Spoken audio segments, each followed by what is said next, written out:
তো গাইজ আমি এত সুন্দর একটা নওশিন হিজাব তৈরি করলাম। দেখেন চারিদিকটা সমান, এত সুন্দর চারিদিকটা পারফেক্ট হয়েছে, আর কুচিটা মাপ মতো হয়েছে।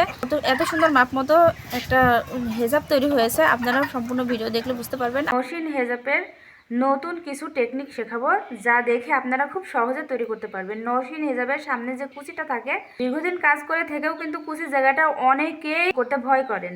আসলে একদমই সহজ। আমি আপনাদেরকে সহজ টেকনিকগুলো শিখিয়ে দিব। চলুন দেখা যাক।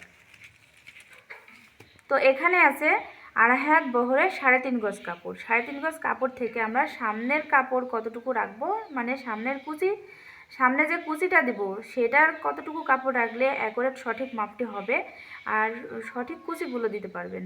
তো এখানে আমি 3.5 গজ কাপড়ের মধ্যে সামনের কুচির জন্য আমি এখানে আগে প্রথমে কেটে নেব। তো গাইজ দেখুন, এখানে এক পাট্টা করে নিয়েছি। এক পাট্টা আমি দুই মাথা এক জায়গায় করে 2 পাট্টা করে নেব। তো গাইজ এখানে আমি এক পাট্টা কাপড় মাঝখান দিয়ে ভাঁজ দিয়ে 2 পাট্টা করে নিয়েছি। এদিকে দেখেন খোলা সাইড আর এদিকে আমার দিকে বন্ধ সাইড। এটাকে আমি আরেকটা ভাঁজ দেবো, মাঝখান দিয়ে আরেকটা ভাঁজ দিলাম। দেওয়ার পরে সামনের জন্য যে এইটা আমি মাপ দিতেছি, এটা কতটুকু নেবো, তাই না? তো দেখেন আমি ভাঁজটা কিভাবে দিলাম দেখতে পাইলেন। এক পাট্টা কাপড় আমি চওড়া ভাঁজে 2 পাট্টা করে নিয়েছি, মাঝখান দিয়ে ভাঁজ দিয়ে, তার মাঝখান দিয়ে আমি আরেকটা ভাঁজ দিয়ে আমি 4 পাট্টা করে নিয়েছি। তো লম্বাভাবে আমি এখানে 1 গজ কাপড় কেটে নেব। আমি এখন 1 গজ কাপড় কেটে নেব। এখানে 36 ইঞ্চিতে 1 গজ হয়। 36 ইঞ্চিতে দাগ দিলাম। এই মাথাও আমি 36 ইঞ্চিতে দাগ দিব। এখন আমি এই 1 গজ কাপড় কেটে আলাদা করে রেখে দিব সামনের কুচির জন্য। সামনের কুচিটা কিভাবে কোন মাপে দিবেন 1 গজ কাপড় থেকে আর সঠিকভাবে কুচিগুলো হবে, সাথেই থাকুন, দেখতে পাবেন। তো গাইজ আমি সামনের কুচির কাপড়ের জন্য 1 গজ কাপড় আলাদা করে কেটে রেখে দিয়েছি। তো এখন মাঝখান দিয়ে এই কাপড়টা ডাবল করে ভাঁজ দিব। বরাবর মাঝখান দিয়ে যে এভাবে 2 মাথা এক জায়গায় করে ভাঁজ দিব। 2 পাট্টা করে পুরো কাপড়টা এভাবে শার্ট করে ভাঁজ দিয়ে নিয়েছি। আমার উপর দিকে আছে বন্ধ সাইড, এপাশে খোলা সাইড, এপাশেও খোলা সাইড, আমার দিকেও খোলা সাইড, শুধু আমার বাম পাশে এটা আছে বন্ধ সাইড। এখান থেকে এখন কি করব দেখেন খেয়াল করে। আমার বাম পাশে যে বন্ধ সাইড আছে, নতুনরা বলেন আর অনেকেই যারা কাজ করতেছে, তারপরেও দেখা যাচ্ছে যে এই নওশিন হিজাবের বেলায় কিন্তু মাথা এলোমেলো হয়ে যায়।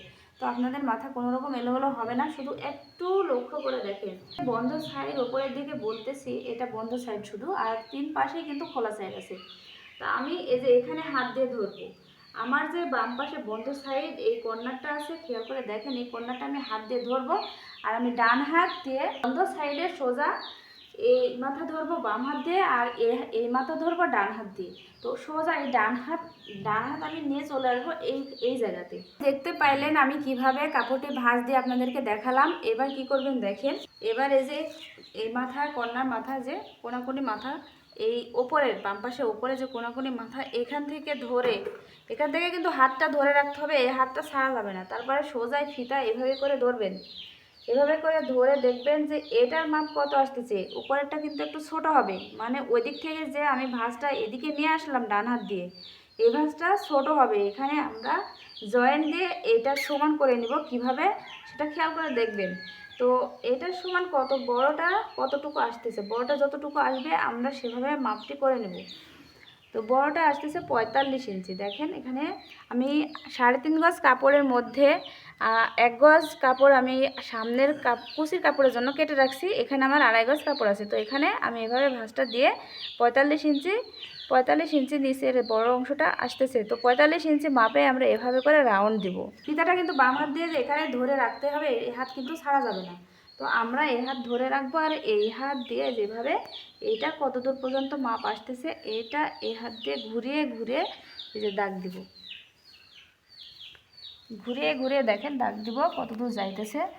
যেভাবে করে সোজা এখানে এসে ঠেকলো। তো এইভাবে দাগ দিলাম, এই দাগ অনুযায়ী আমরা কেটে দিব। তারপরে এটুকু আমরা জয়েন্ট দেব, এই জয়েন্ট দেবো এইটুকু। এই মাপটুকু আবার কিভাবে নিব সেটা সাথে থেকে লক্ষ্য করে দেখেন কতটা সহজ।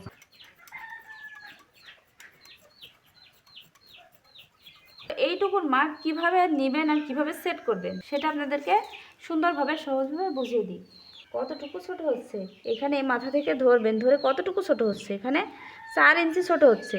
তো 4 ইঞ্চি এখানে আমাদের চওড়া 4 ইঞ্চি ছোট হচ্ছে, তাহলে আমাদের এখানে চওড়া 4 ইঞ্চি নিতে হবে। আর লম্বা কত দূর ছোট হচ্ছে এটাও দেখবো। এখান থেকে ধরে দেখেন কত দূর ছোট হচ্ছে, 20 ইঞ্চি ছোট হচ্ছে।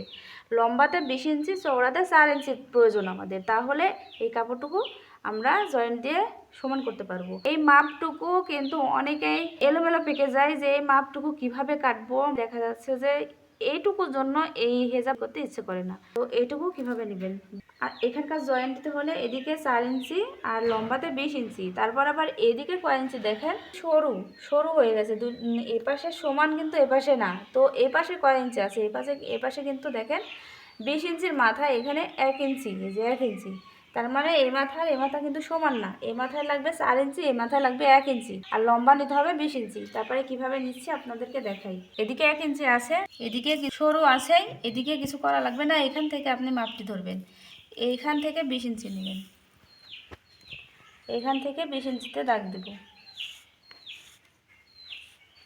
এখান থেকে 20 ইঞ্চিতে দিলাম। আর এখানকার মাপ হয়ে গেছে, এখানকার মাপ নেওয়ার প্রয়োজন নেই, কারণ এখানে যতটুকু সরু আছে এতটুকুতেই হয়ে যায়। আমরা যখন একটা হেজাব কাটিং করি, হেজাব কাটিং করার পর যে কাপড়টুকু থাকে সেম কিন্তু কাপড়টুকু সব কাপড়ের মাপ এরকমটাই হয়। তো এখান থেকে যে এ মাথা ওই মাথা 1 ইঞ্চি মানে সরু ওইভাবে আছে, আর এই মাথা থেকে 4 ইঞ্চি প্রয়োজন আমাদের, তার থেকে হাফ ইঞ্চি সেলাইয়ের জন্য বাড়তি নিব। এখান থেকে এখন ফিতা ধরবেন, এইখান থেকে ফিতা ধরবেন। তো গাইজ আশা করছি বুঝতে পেরেছেন। তো এখান থেকে দাগটা আমরা এভাবে মিলিয়ে দেব, এই বরাবর কেটে দিবেন।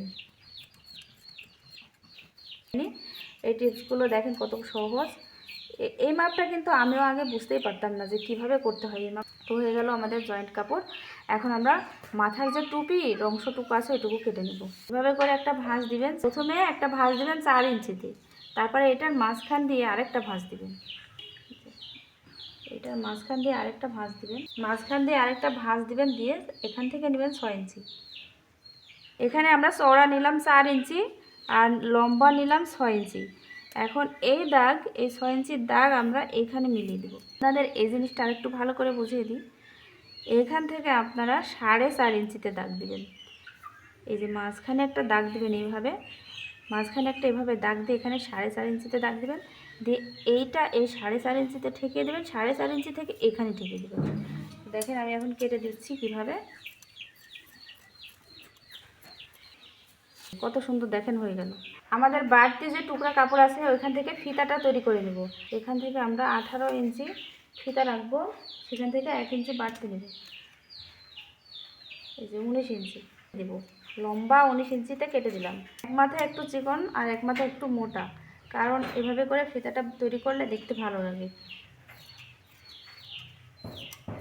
আপনারা চাইলে সমান করেও নিতে পারেন।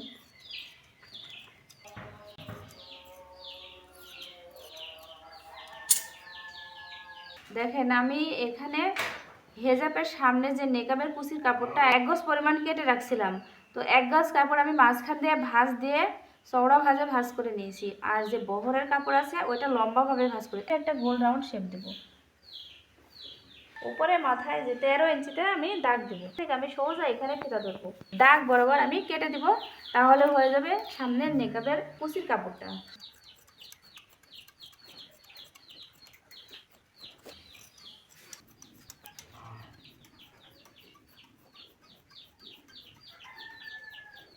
তো আমার ভিডিওটি এতক্ষণ যারা দেখতেছিলেন অবশ্যই সাবস্ক্রাইব করে দিবেন, আর এরকম সহজ টেকনিক নতুন নতুন ভিডিও দেখতে চাইলে পাশে থাকবেন। আমার ভিডিওটি এতক্ষণ যারা দেখতেছিলেন অবশ্যই সাবস্ক্রাইব করে পাশে থাকবেন।